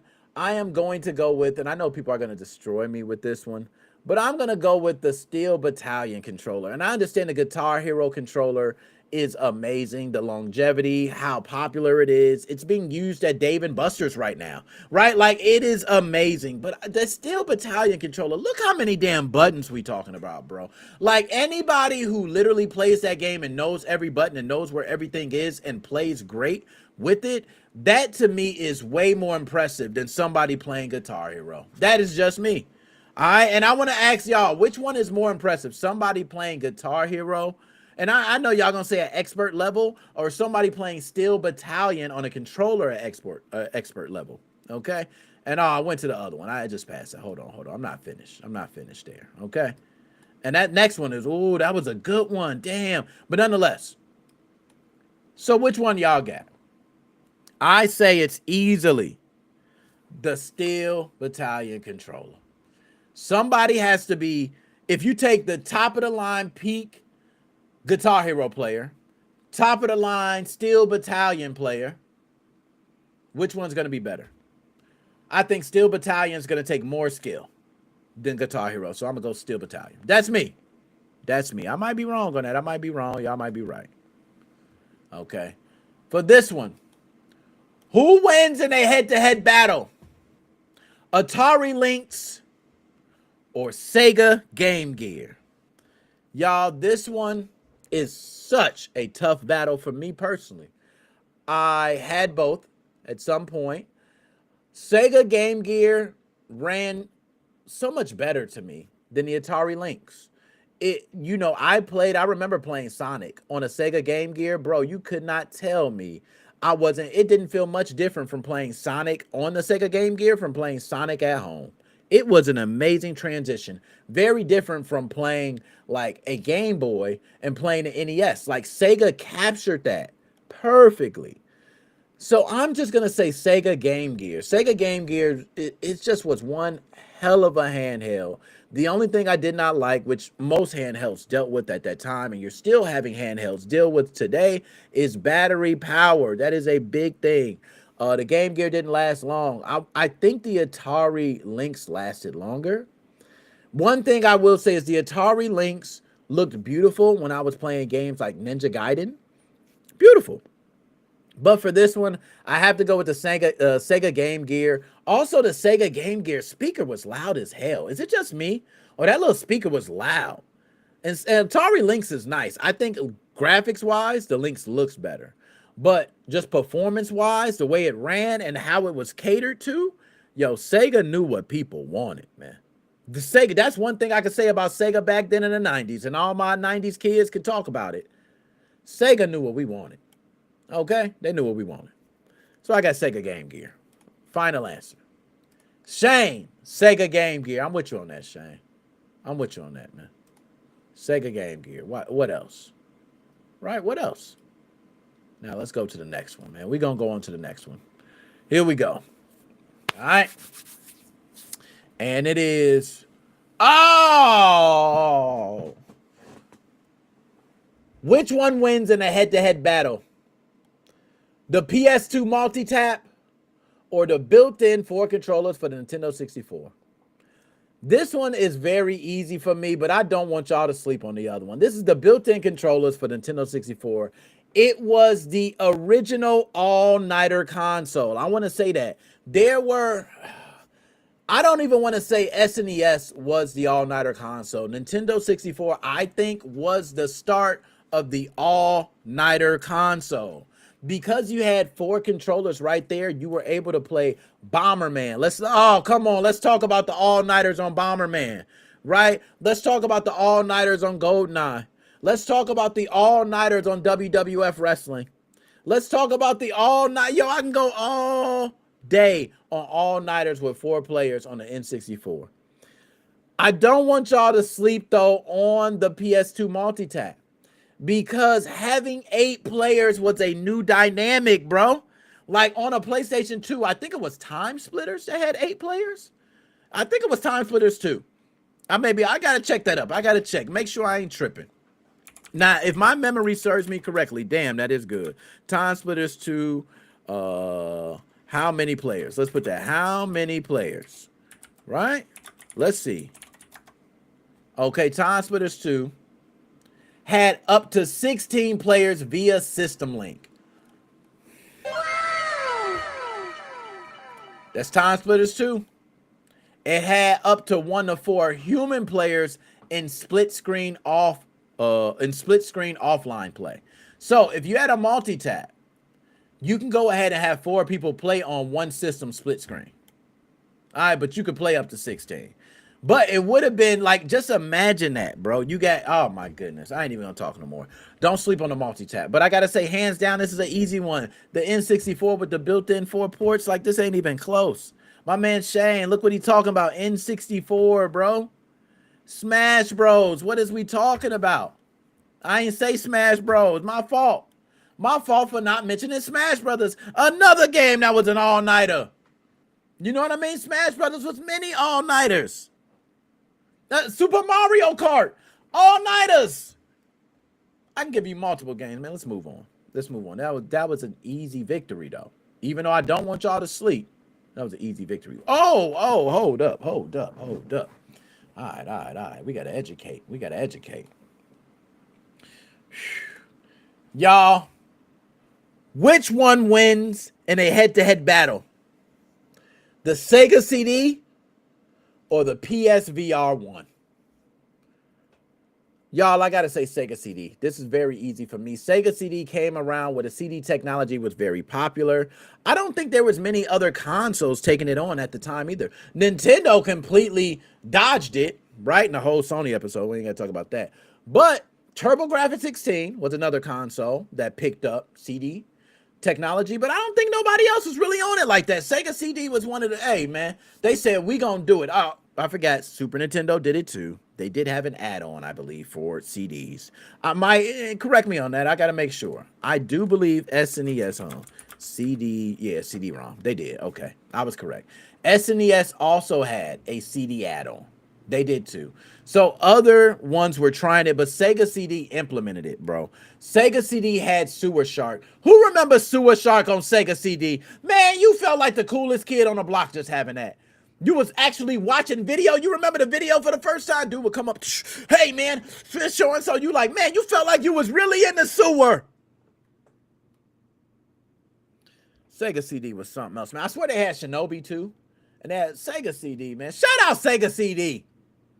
That's an easy victory. Now, PSVR, you open the door for affordable VR at home. That is important. But not important enough is CD technology with Sega CD, bro. Sega CD, I'm going to tell y'all, the only reason Sega is not here today is because Nintendo owned the market back then. Because if it wasn't, y'all would have seen Sega take the hell over. Sega was too good, bro. Like, I love Sega. Sega is, man, you know what? Sega's my homie. I'm going to start getting Sega merch. You know what I'm saying? Y'all sleeping on Sega, man. But anyways, yeah, it's a very easy answer. Sega CD. Let's move on to the next one. What's the next one? Come on. Oh, there you go. Some of y'all young bucks don't even know about this, man. Some of y'all young bucks don't even know about this. And I look, Shane, what about the UFO for the Super Nintendo? What about the robot for the NES? What was his name again? Robbie or I gotta remember his name, man. Robo something, Robbie or something like that. I forgot his name, man. You know what I mean? Which one wins in a head-to-head battle? The Power Glove for the NES or the Super Scope for the SNES? This one wins because the other one was so crappy. I gotta go to Super Scope. Okay, and I forgot the name of the game. I'm not sure if the name of the game was Super Scope or not, but I believe it might have been Silent Scope. I'm not sure, but it came with the Super Scope. And I'm not gonna lie to y'all, being a kid having a sniper like bazooka rifle was amazing, bro. It was one of the best accessories to have. You know what I'm saying? We already was playing around like, pow, pow. Like, imagine having that one and holding it and pointing and you looking through and you actually aiming with an actual marker down. Man, come on, man. Stop playing. Y'all don't know about that, man. All right, Super Scope easily smoked. Power Glove was so gimmicky. It was a gimmick. I remember they showed the commercial, man. The kid was like this fighting Mike Tyson. He was doing bobbing and weaving. Bro, when you brought that thing home, you swing like this, your character would do a left-hand uppercut. You swing down like this, your character would do a jab with the right hand. Like, it was just terrible. You just forgot everything and just turned your hand to the side and played the game with the buttons like this. It was one of the worst ones ever. So, by default, Super Scope wins. Super Scope 6. There we go, Shane. Thank you, man. That was the name of it. Super Scope 6. I could not think of the name of the game. Appreciate you, Shane, for that. Man, hell of a game, man. You remember chasing the things around. You got to the harder ones, and then they would also shoot things at you. You had to shoot the things that was coming at. Man, come on, man. They don't know about good gaming. They don't get gaming like this at home no more, man. All right, they got to go to Dave and Buster's. You know what I'm saying? They ain't got it like this no more. Let's go ahead. Do we got another one, man? Please tell me we got another one. Please tell me. Oh, damn it. That was it, y'all. That was Choose your face.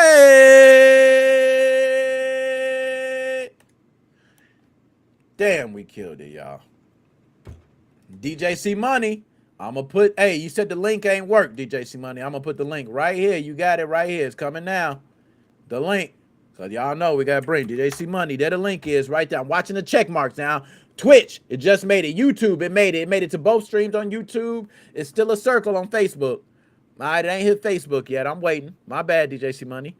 All right, there you go. Green check mark on Facebook. If you don't see it, DJ C Money, you need to go to the NickMoses05 page. DJ C Money. Anybody want to come in and say any last words? The damn link is there. You can hit it. You can come in and say whatever. But yo, I appreciate everybody being here, man. We had a hell of a show. These clips I want to get up ASAP. Also for the podcast listeners, this episode will be up. I want it up tomorrow, but it might go up tonight. So if you're listening on the podcast, thank you for that. Also, we have previous interviews that will be going up. They'll be going up on multiple channels. They'll be going up on YouTube, and they'll be going up on the podcast platforms. For the podcast listeners, y'all got something special because these interviews are going to be going to y'all first because it needs editing. So the podcast listeners get it with raw unedits, right? They get it raw, no edits. So if you want to go ahead and hear these interviews, please tune in to the NickMoses05 Gaming Podcast on all platforms, man. We also do video now. So if you go to Apple iTunes, speaking of just a show, right now, and I'm going to make sure this works because they told me it works and I'm paying for it, so it needs to work. Let's just put NickMoses05. Hold on, I just put iTunes, NickMoses05, NickMoses05. There we go. Should come up, right? There we go. Click it. So I'm going to share the screen real quick. Let's see if this works, y'all. All right, we're going to actually see live. I'm supposedly have video with my audio. So if you're a podcast listener and you want to just watch the video, it should be right there for you to be able to watch. You see video right here. So if we click it, okay, you see right here, you don't see much. You just see that. Let's go back. Let's make sure. If we click here, let's click it again. Let's click play. Ah, there we go. So if you click play, you notice it shows the video. You can actually select turn off video and you can listen to the episode. That is pretty dope, bro. I gotta say, that's pretty nice. I'm glad podcast game is stepping up finally. You want to watch the video for NickMoses05 Gaming Podcast? Just click on the video, man. You on Apple, you on Spotify, you click the video. You just go and watch us, man. But if you don't want to watch us, you just want to listen, hey, just click the button and go ahead and listen, man. I love that. I love that right there, man. You know what I'm saying? Now, let's go ahead and bring on my dog, man. Shane, what is up, man? What is up, my dog Shane? Ah, Sniggy Snap, man. What's going on? What's going on, man? Yeah, we can hear you good. Hold on, I'm gonna make sure you ain't duplicating. Is he duplicating? Anybody let me know if it's duplicating. It shouldn't be. We should be good. Shane, what's up, man? How are you doing, man? All good, mate. Ah, look at, damn. I ain't gonna lie, I'm jealous of that arcade setup. Now, let me ask, that arcade setup, you built that one? No, it was purchased from a company in Queensland who now went broke. Oh, damn, I'm about to say, hey, you need to tag them right now. You know what I'm saying? I might need to holler at them. You know, I want to build one, but I'm going through a lot of different things. I'm gonna tell you, I ain't gonna give away. I'll tell you off stream, my real one. You know what I mean? Because it's a plan for, you know, I know people going to jack it, but I do want an arcade setup where I have 2 arcade control sticks, just like you got right there. So a nice little cover. I want the whole full arcade, but I don't know how big I want my screen. So that's where I'm deciding, right? Yeah, but you're right. I want something big, right? So I can sit there and then I don't know if I want to hook up a mini PC. You know, I don't know if I want to start off with something and build off of, but really I just want to get a mini PC. I'm gonna be honest and build it from scratch, man. So I'm glad you purchased that. I might purchase my first one to keep it easy. You know what I mean? Not long before I'm in Chicago. I know, man. Yo, hi, are you nervous? Are you nervous at all? Not at all, bro. I'm in the US for 9 weeks. Yeah, see, I know you ain't nervous, man. You know what I mean? That's how I be when I go places. They be like, you know, I'll be like, man, it's just, you know, I know it seemed crazy, but I just have this aura over me. Like, I'm good. You know what I mean? It's wonderful. It's peaceful. You know what I mean? It's lovely. Like, I don't know. It's just different. It's a different aura, and everything just goes beautiful. People are nice, and so and so. Now, Shane, how many countries have you been to so far? I've been Indonesia, China, Japan. Where else? That's Damn. really it, to be honest. No USA. Now, out of all of those, which one was, we're going to start with what everybody want. Which one was the meanest? Which one was one where you left with the, now I don't want to say mean because I don't want to disrespect the entire country, right? Like, it's not like that with everyone, I'm sure. But which place you left with the culture seems to be more this way? Well, the most peaceful is definitely Indonesia, Bali. It's very, very peaceful. It's, the people are lovely. If you're street smart like you are, you don't have any dramas. Yep. You got to excuse my voice because I've got my throat's a bit sore. So Oh man, you sound good. I've got a bit of a croaky voice. Good. But I'm really, really, really excited for the USA. Really excited. Yo, when you get here, man, it's a lot. You know what I mean? I ain't gonna lie, USA, and I take it for granted. I know I do.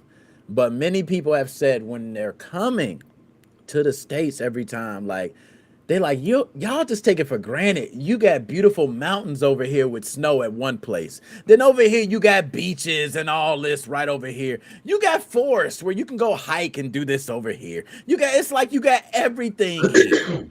You know what I mean? There's nothing you don't have. And you still find some way to complain. Why is that? Why is it, Shane? Why do you think let me ask you, is that something that you feel like in Australia that people think of with Americans? Is that an American thing? Like, people think all Americans still complain, even though they got it good? Well, put it this way. You guys have got theme parks on nearly every corner. We have doctors on every corner. Not sure how that... We've got our theme parks, we've got theme parks in Queensland, which are okay, but they're nothing special. I want, thrills. I want old roller coasters back from, early 1900s. I'll tell you, I'm just so, I've just got to book an NBA game, brother. Oh, man. And you know what? I'm not going to lie. They fun too, man. They fun too. You go in there and you be thinking you're going to watch an NBA game. Next thing you know, they shooting T-shirts off. Oh, snap. You catch a T-shirt. Oh, man. They're doing backflips and the girls, it's just so much going on. You're like, damn, they playing basketball? You know what I mean? Hey, your lovely partner tells me that you're into horror houses, bro. That I'm in what? She said what? Hold on. I know. She always be spilling the tea, man. You know what I mean? You're into horror houses. Scary Halloween. Why she spill the beans, man? You know what I mean? She ain't supposed to be telling you I am, man. I ain't gonna lie. I be into them. I do. I go to them all the time, man. Every year I do. But you know what? I'm the type that I go through them and I engage. So, the people be like, they scare you. I purposely want to act scared so I can make them be scared, right? And I'll be like, oh God, oh like shit. So they just love it. They're like, and I'm just like, yes, like, I don't know. That's just beautiful to me. That's my thing.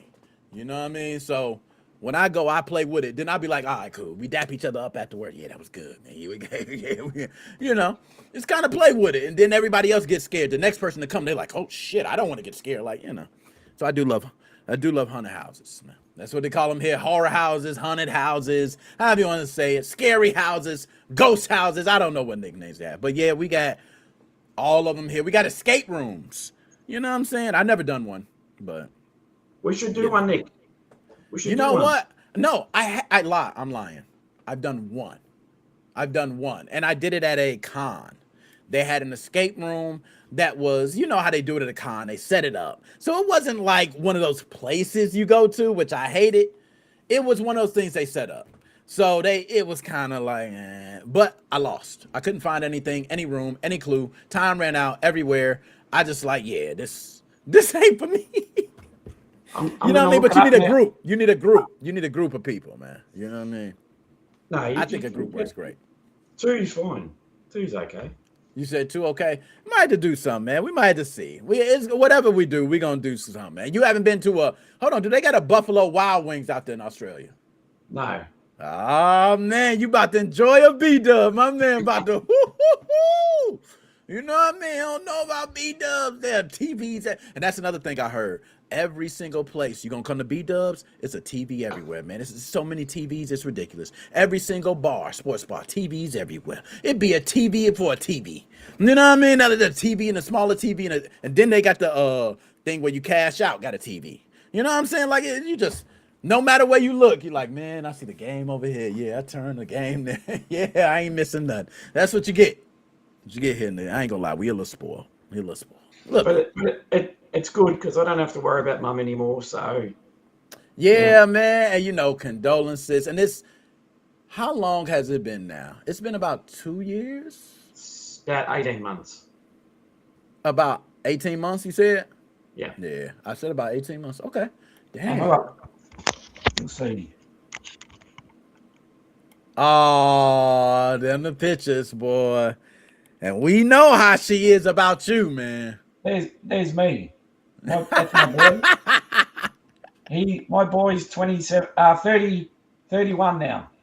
So that's about 30 years ago. We getting old, man. 31. Dang. So That's beautiful, man. And y'all know, like you said, 18 months. I said, I kind of felt like it's been, I remember. You know what I mean? And no lie, man. That's why, and one thing we say, you know, God is now having her work a whole new battle that she's needed for, man. She's needed. All right, we need people like her for this battle. All right, so look at it, man. That's how I look at it every time, man. Just God need them for the battle, and then now, you know, if I come to Australia too, don't get it twisted. I'm coming there. You ain't just coming here. I'm coming there. I got my passport, everything ready. All right, so I'm good, and I got a TSA pre-check. Don't play. All right, I'm going straight through. They don't even look. Hey, man, you just walk through. Look at your face. Yeah, you good. Hey, Nick, if you come here, I can take you to Mooney Ponds. You can check out that store. Yo, you ain't lying. I can get some live footage at Mooney, man. You know what I'm saying? That Mooney Ponds. Yo, that's crazy, man. And I seen it too. I'm like, Australia, damn. Mooney Ponds, they hit them up, bro. And they was falling. They was drunk. You could tell they was drunk. You know what I'm saying? They was drunk robbing that joint. You know what I'm saying? They, oh, God. Whoa, get it, man. And they got out. Should have called him Dumber and Dumber. Yeah. Yo, you ain't lying, man. Look, she said, yo, the link. DJC Money, the link is working, DJC Money. Yeah, I can't make it work. DJC Money, I can't redo the link. On my phone, I couldn't get it to work. But on the main PC, I could. He gave some knowledge. DJC Money. Maybe the hyperlink's not working or something. Yeah, maybe the hyperlink not working. Try on a PC or try a different browser. If you got, you know, Chrome, try Edge. You got to prepare for that long flight. Oh, man, she ain't lying. Evie. That flight is long, man. You know how them flights be. Hang on. Come here, Bubba. Oh, let's see. Oh, look at that. Look, ran all the way in there. I don't know where. What's that boy? A boy? Girl. Girl? Oh, she ran all the way from wherever she was, bro. You said all you heard was she was deep down in there, wherever she was, she came, so she heard. Oh, that's cute, man. She's at the front door waiting for her mama.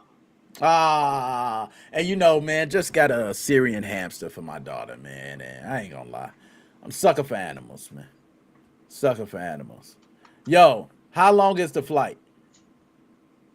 For me? Yeah. 3 hours to New Zealand. And then 14 hours from New Zealand to LA. That's the one. That's the one I'm thinking of, the 14 hours. Okay. So mainly, like you said, it's the 14 hours. 3 hour one, you're like, yeah, cool. And then 14 hours is like, man, you go to sleep, you wake up. You go to sleep, You wake up. You go to Yep. sleep. You wake up, and then you're like, all right, man, I can't go to sleep no more. Damn, now it's like the last 4 hours you up. You know what I mean? Just, I don't drink, but I'll take a couple of scotches and. all right, okay. See, there you go. I almost feel like with a 14-hour one, I almost got to. You know what I mean? 14 hours, it's like, I'm going to go in there super tired. I'm going to purposely stay up. Like, try to stay up as long as I can so I can get on there. And you know, I sleep with my mouth open. Yo, and then we almost, ooh, look at that. 10. That boy got that 10. What you know about that $10 bill, man? What you doing with that, man? Or is this one better? What you doing with that $10 bill, man? He just got it sitting over there. Look at him. Someone gave it to me, but I thought that's not going to be enough. Yeah, okay. I figure. You know what? I had a couple different, I think, like different coins and stuff. I forgot what I did with all of it. You know, it's been so long ago. Yo, then LA to Chicago, that's a lot of flying. Oh, but the LA Chicago one won't be too bad, at least, because that 14-hour one is the one. I think LA Chicago, shoot, if they hopefully they got you on a good plane. You know what I mean? They ain't got you on no crappy plane. That'd be sad. That'd be super sad. DJC Money, there you go, man. I sent it again. There you go. No, we're going Las Vegas to Chicago. Yeah. Ah, Vegas to Chicago. Dang. Okay. Let me find out. Dang. So you going to LA to Vegas. So Hollywood, Anaheim, San Fran, Vegas, Chicago, New York. God, my voice is bad. Night. Atlanta, Orlando, Antonio, Arlington, Antonio, home. Dang. So yeah, you rolling. You going that direction. That's for sure. Yo, my man, Shane, as always, man, I'm going to end the stream. I don't want to hold the folks up too much. I thank you, man. My dog, as always, when you get here, man, it's going to be a trip. Hey, a lot of these foods and stuff we'll be talking about, that's what I said. We're gonna do some stuff, man. Then also, we'll do a podcast episode. Maybe do some other stuff. You know, that way it could be interactive. We want everybody in Mo family to come through, and then we do live shows.